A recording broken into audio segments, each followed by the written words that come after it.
এবার পুরো যাত্রা ক্যাম্প কিনে নেবে দিবানন্দিনী। বিস্তারিত জানতে সম্পূর্ণ ভিডিওটি দেখতে থাকুন। আসসালামু আলাইকুম প্রিয় দর্শক, সবার কি অবস্থা? হাজির হয়ে গেলাম দীপ্ত টিভি নিবেদিত বকুলপুর সিজন 2 এর 599তম পর্বে কি ঘটতে চলছে তার অগ্রিম খবর নিয়ে।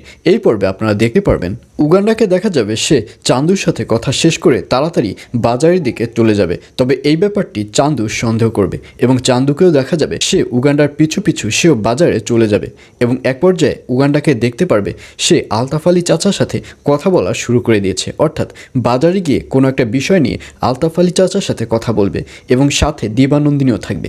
আর এই ব্যাপারটি দেখে চান্দু তাড়াতাড়ি দিবার কাছে চলে যাবে, অর্থাৎ দিবা চেয়ারম্যানের কাছে চলে যাবে এবং সেখানে গিয়ে ব্যাপারটি শেয়ার করবে। আর এই কথাটি শুনে দিবার বুঝতে বাকি থাকবে না যে তারা জায়গাটা নিয়ে একটা কথাবার্তা বলার ট্রাই করেছে এবং এক পর্যায়ে দিবা তাড়াতাড়ি উগান্ডাকে ফোন করে বলবে আপনি তাড়াতাড়ি আমার বাড়িতে আসুন, আপনাদেরকে যে ফুয়ারার দলিলটি দেবার কথা ছিল সেই দলিলটি এসে নিয়ে যান। আর এই কথা শুনে উগান্ডাকেও দেখা যাবে সে তাড়াহুড়ো করে ওখান থেকে আবার দিবার বাড়িতে চলে যাবে এবং সেখানে গিয়ে বলবে কই তাড়াতাড়ি দলিলটি দাও, আরও অনেক কাজ আছে আমার। তখন দিবা বলবে কি ব্যাপার, আপনি নাকি আলতাফ আলী চাচার সাথে কথা বলেছেন এবং সাথে নাকি দিবানন্দিনী ছিল।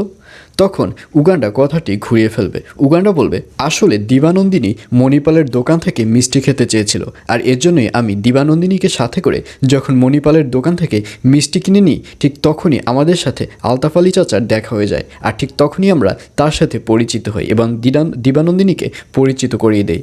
তখন দিবা বলবে শুধু এটা না, এর মধ্যে নিশ্চয়ই কোনো একটা ঘটনা রয়েছে। তখন উগান্ডা বলবে তুমি তো সবসময় আমার কথার মধ্যে সন্দেহ খুঁজে বেড়াও, যাই হোক তুমি যদি সন্দেহ করো তাহলে করো, আগে আমাকে দলিলটি দিয়ে দাও, তুমি তো আমাকে দলিল দেবার জন্যই ফোন করেছো। তখন দিবা বলবে হ্যাঁ আমি অবশ্যই দলিলটি দিয়ে দিব, তবে আপনি আমাকে বললেই পারতেন যে আপনারা আলতাফ আলী চাচার সাথে কথা বলে ওই জায়গাটি কিনে নিয়েছেন, আর এটি যদি আপনারা আগে বলতেন তাহলে আমি কিছুতেই আলতাফ আলী চাচাকে ঢাকা থেকে এই গ্রামে আসতে দিতাম না। এইসব বলতে দেখা যাবে দিবাকে। আর এছাড়াও থাকবে আরও আশ্চর্য সকল ঘটনা। সুতরাং সবাইকে বকুলপুর সিজন 2 এর আগামী পর্ব দেখার আমন্ত্রণ রইল।